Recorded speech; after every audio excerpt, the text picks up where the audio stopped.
जोहार दोस्तों, आप सभी को फिर से एक बार जोहार एग्जाम में स्वागत। दोस्तों आप लोग कैसे हैं? मेरे ख्याल से अच्छे और अच्छे से अपना प्रिपरेशन कर रहे होंगे। दोस्तों रोजाना कर आज मैं फिर से आप लोग के लिए साइंस के इंपॉर्टेंट 20 क्वेश्चन लेके आए, जो कि दोस्तों मोस्ट इंपॉर्टेंट रहने वाला। ये आप लोग आगामी आने वाली झारखंड महिला सुपरवाइजर के एग्जामिनेशन में आप लोग यहीं से सारा प्रश्न देखने को मिलेगा। ठीक है, तो चलिए हम लोग आज के प्रश्न देखते हैं। तो देखिए, क्या है, नव आविष्कृत उच्च ताप अतिचालक है, कौन सा है ये? तो इसका जो आप लोग का बिल्कुल करेक्ट आंसर हो जाएगा सिरेमिक ऑक्साइडस। ठीक है, सी नंबर ऑप्शन बिल्कुल राइट आंसर हो जाएगा। देखिए, कार्क एलेक्स क्यूलर ने पहली बार सिरेमिक ऑक्साइडस के साथ प्रयोग करके पाया कि यह पदार्थ 35 डिग्री केल्विन ताप पर ही अतिचालकता प्रदर्शित करते हैं। राइट, नेक्स्ट नंबर प्रश्न है हम लोग का, इनमें से किसे ना तो बनाया जा सकता और ना ही नष्ट किया जा सकता है। तो इसका जो आंसर आप लोग को हो जाएगा ऊर्जा। ठीक है, ऊर्जा को ना तो कोई बना सकता है, ना इसको नष्ट कर सकता है। राइट, नेक्स्ट है,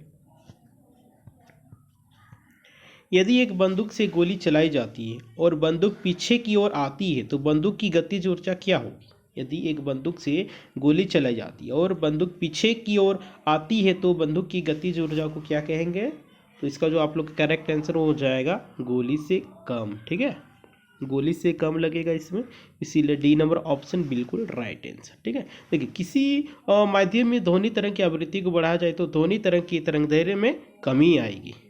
ठीक है ना। नेक्स्ट है, यदि दिए गई वेग पर किसी ध्वनि तरंग की आवृत्ति बढ़ाई जाए तो उसके तरंगदैर्घ्य पर क्या प्रभाव पड़ेगा? देखिए, यदि किसी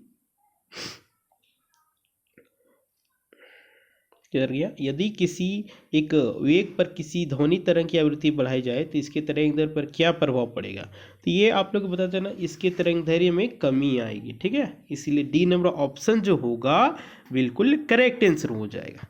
नेक्स्ट है हम लोग का, ऐसी वस्तुएं जो खुद प्रकाश उत्पन्न नहीं करती उन्हें क्या कहा जाता है? ऐसी वस्तु जो प्रकाश उत्पन्न नहीं करती उसको हम लोग क्या कहते हैं? तो दोस्तों उसको अप्रदीप्त वस्तुएं कहते हैं, यानी कि सी नंबर ऑप्शन बिल्कुल राइट आंसर हो जाएगा। ठीक है ना। अप्रदीप्त वस्तुएं है जो खुद प्रकाश उत्पन्न नहीं करती, जैसे कुर्सी हो गया, मेज हो गया, दरवाजा हो गया, ये सब। नेक्स्ट है हम लोग का, कार्बन डाइऑक्साइड के सभी नमूनों में 3:8 के 3:8 के दरमियान अनुपात में कार्बन और ऑक्सीजन होती है। यह डेस नियम के साथ सहमति में है। द्रव्यमान का संरक्षण, लगातार समानुपात, पारस्परिक समानुपात, ऊर्जा का संरक्षण। तो दोस्तों इस प्रश्न का आंसर हो जाएगा लगातार समानुपात। ठीक है, बी नंबर ऑप्शन बिल्कुल राइट आंसर हो जाएगा। नेक्स्ट नंबर प्रश्न है हम लोग का, धातु की पतली चादरों के रूप में परिवर्तित किए जाने की क्षमता को क्या कहा जाता है? धातु की पतली चादरों के रूप में परिवर्तित किए जाने की क्षमता को क्या कहा जाता है? तो दोस्तों इसको आघातवर्धनीयता कहा जाता है, यानी कि डी नंबर ऑप्शन बिल्कुल राइट आंसर हो जाएगा। ठीक है ना। नेक्स्ट है हम लोग का, द्रव के ठोस में परिवर्तन की प्रक्रिया को क्या कहा जाता है? द्रव के ठोस में परिवर्तन की प्रक्रिया को क्या कहा जाता है दोस्तों? ये हिमीकरण कहा जाता है। सी नंबर ऑप्शन बिल्कुल राइट आंसर हो जाएगा, हिमीकरण। नेक्स्ट है हम लोग का, निम्नलिखित धातुओं में से सबसे अधिक प्रतिक्रियाशील कौन सा है? इसमें से 4 ऑप्शन दिया, उसमें से आप लोग छांट कर बताना है कि कौन सा प्रत्याशील धातु है। तो इस प्रश्न का आंसर जो हो जाएगा कैल्शियम हो जाएगा। ठीक है, ए नंबर ऑप्शन बिल्कुल राइट आंसर हो जाएगा। ठीक है ना। धातु को उसकी अभिक्रियाशीलता के घटते क्रम में रखने पर जो श्रेणी प्राप्त होती है वो सक्रियता श्रेणी कहलाती है। दिए गए विकल्प के हिसाब से हम लोग का सबसे सक्रिय धातु हो जाएगा कैल्शियम।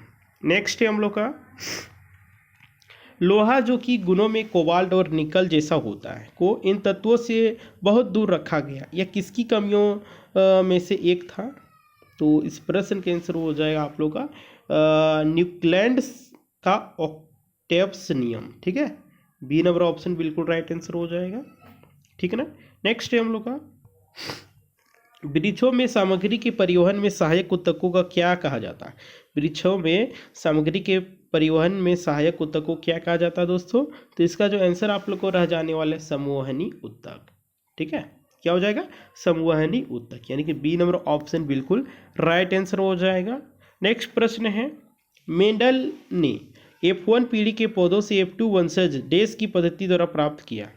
स्वपरागन, संकर परागन, वानस्पतिक जनन, अलैंगिक जनन। तो इस प्रश्न का आंसर आप लोग को हो जाएगा स्वपरागन। ठीक है, ए नंबर ऑप्शन बिल्कुल राइट आंसर हो जाएगा स्वपरागन।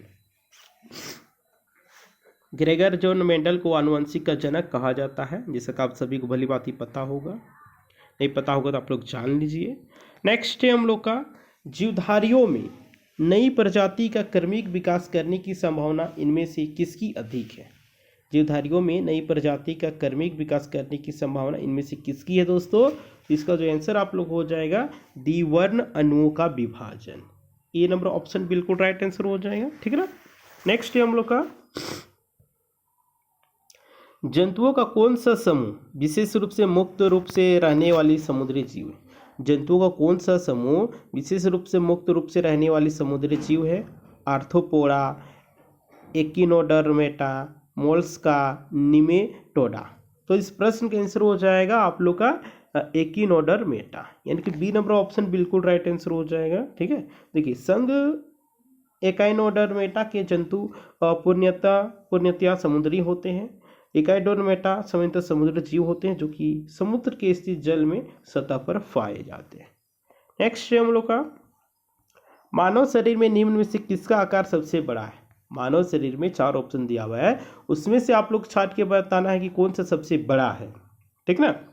तो देखिए यकृत सबसे बड़ा है। ठीक है, क्या हो जाएगा? यकृत। देखिए मानव शरीर की सबसे बड़ी ग्रंथि है आप लोग की यकृत, और इसका वजन की बात करते तो आप लोग 1.5 से और 2 किलोग्राम के बीच में होता है। ठीक है ना। नेक्स्ट है हम लोग का आंतरिक गति निर्धारक मानव शरीर के निम्नलिखित अंगों में से कहाँ स्थिर होता है? आंतरिक गति निर्धारक मानव शरीर के निम्नलिखित अंगों में से कहाँ स्थिर होता है? तो इसका जो आंसर आप लोग को हो जाएगा दोस्तों दिल में। ठीक है, बी नंबर ऑप्शन बिल्कुल राइट आंसर हो जाएगा दिल। यांत्रिक गति निर्धारित मानव शरीर की अंग दिल में होता है। हाइपोथैलेमस शरीर का ताप नियंत्रण करता है। शरीर के बाहरी ताप का नियंत्रण कान द्वारा होता है। किसके द्वारा? कान द्वारा। नेक्स्ट है निम्नलिखित में से कौन सी नलिका है जो दिल से निकलती है और शरीर में विभिन्न अंगों में रक्त संचारित करती है? शिराएं, फेफड़े तक जाने वाली रक्त कोशिका, धमनी, फेफड़ों की धमनियां। तो इस प्रश्न का आंसर हो जाएगा आप लोग का क्या हो जाएगा? धमनी। ठीक है, धमनी हो जाएगा बिल्कुल, सी नंबर ऑप्शन बिल्कुल राइट आंसर हो जाएगा। नेक्स्ट है हम लोग का रेनबियर के नोडस सूक्ष्म रिक्त स्थान होते हैं जो पाए जाते हैं किसमें? मायलिनकृत में, ऑस्टियोब्लास्ट में, ग्रंथि कोशिका में, कोंड्रोब्लास्ट में। तो इस प्रश्न का आंसर हो जाएगा मायलिनकृत। ठीक है, ये नंबर ऑप्शन बिल्कुल राइट आंसर हो जाएगा। ठीक है ना। देखिए रेनबियर के नोड्स श्वास कोशिकाओं के माइलिन इंसुलेशन के बीच पाए जाने वाले रिक्त स्थान होते हैं।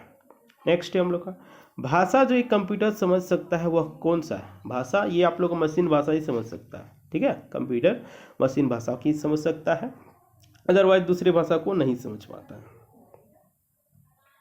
ठीक है, नेक्स्ट है मोबाइल फोन का उपयोग करके धन हस्तांतरण करने वाली प्रक्रिया को क्या कहा जाता है? मोबाइल का उपयोग करके धन हस्तांतरण करने वाली प्रक्रिया को क्या कहा जाता है दोस्तों? इसको IMPS कहा जाता है। क्या कहा जाता है? ये IMPS कहा जाता है। ठीक है ना, इसीलिए सी नंबर ऑप्शन बिल्कुल राइट आंसर हो जाएगा। तो उम्मीद करते हैं दोस्तों ये सेशन आप लोग के लिए हेल्पफुल रहा होगा। तो आप लोग लाइक करें, कमेंट करें, वीडियो को ज़्यादा शेयर करें ताकि जितने भी झारखंड महिला सुपरवाइजर की तैयारी करने वाले अभ्यर्थीगण होंगे सभी के पास पहुंच सके वीडियो। ठीक है, तो ठीक है आप लोग शेयर कर दीजिए।